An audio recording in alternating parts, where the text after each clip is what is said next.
Sejak 1 bulan terakhir, harga komoditas garam di Pasar Pendopo, Kabupaten Panukal, Abab, Kelematang, Ilir mulai mengalami kelangkaan.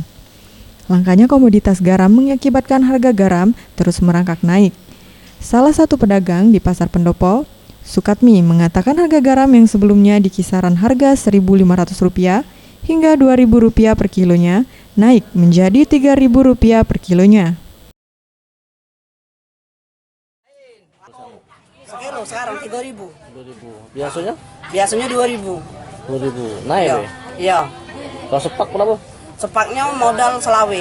Jual? Jual 30. Sebelumnya? Sebelumnya 2.000, modalnya 15.000. Baru bulan inilah. Baru nilai. Iya. Tapi yang paling tinggi kapan? Tanggal baru-baru inilah, bulan inilah. Baru nilai ya? Iya, bulan inilah. Meski kondisi ini sangat tidak menguntungkan bagi sebagian warga, namun warga tetap membeli garam karena mengingat garam adalah salah satu kebutuhan pokok. Boris Simbolon, Sriwijaya TV.